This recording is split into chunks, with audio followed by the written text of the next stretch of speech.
My full name is Thien Giang Kirk Nguyen Tran. Growing up, she knew there was something different about her middle name. When I was in school and kids were asked, why is your name Kirk, So I was like, oh, it's from Star Trek, Captain Kirk.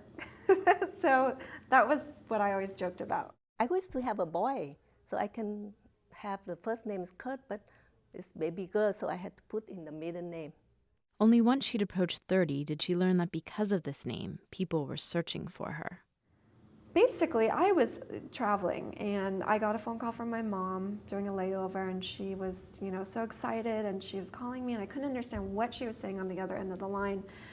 But she was talking something about the ship, and I was like, I have no idea what you're talking about. And so finally I was like, calm down, and she told me that there's this newspaper she picked up, and she saw that it had my name on there.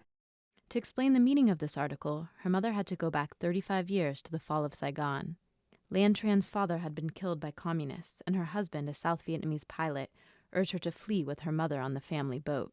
That time was April 29, 1975. He says now is good time to leave the country, so everyone should get on the boat.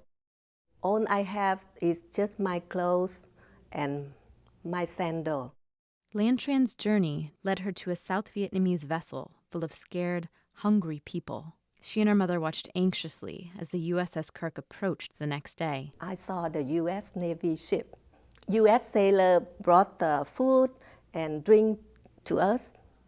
Everyone was so grateful and happy because they knew they were all going to survive. Unknown to Lan, it had been a frantic 36 hours on the Kirk. Helicopters overflowing with refugees had arrived in droves.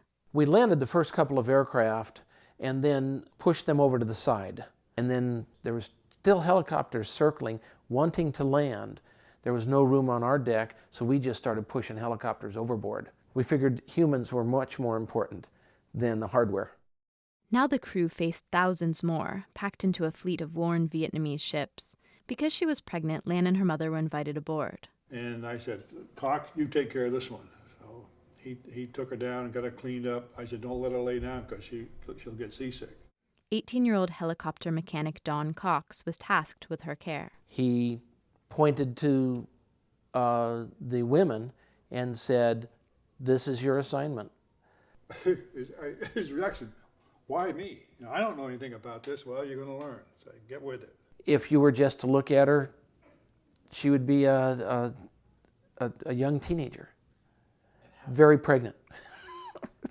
She and I had an affinity for each other. She, to me, was like my little sister. I feel like I'm his youngest sister.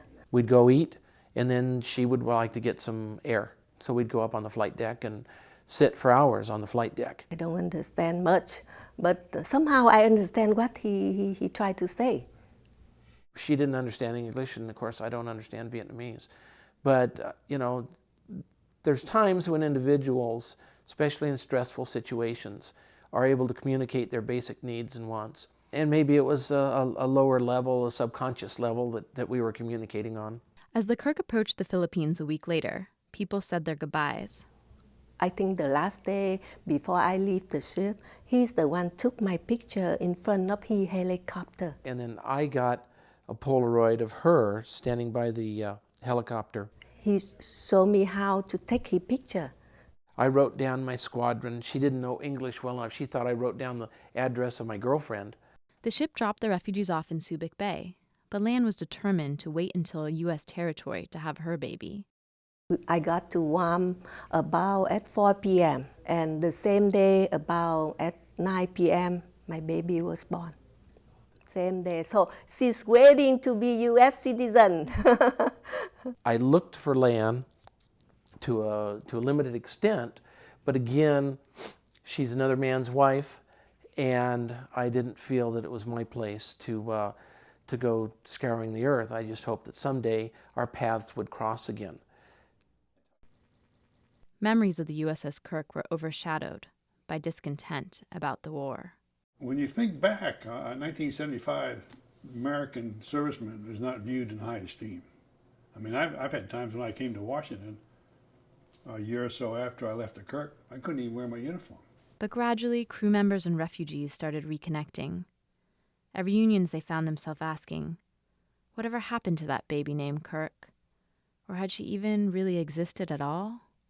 After years of fruitless searching, in 2005, they got their answer, thanks to a newspaper Lan Tran happened to pick up at the doctor's office. It was like probably 100 feet. She could see us, and we could see them. And it was emotion, tears, everything, both sides. We were in the lobby of the hotel. They had just come out of the elevator, and I was just checking in with my wife.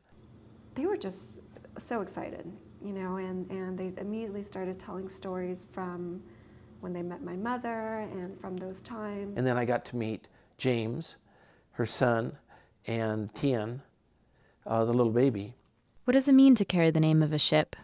Tien Kirk says that she figures it out a little more at each reunion, amid new discoveries. She's come to understand that in some ways it's more important to others than it is to her. I think they just wanted to get a sense of what was going on and reconnect and you know, just to see if we have a good life or not. You know, I think that was probably important to them.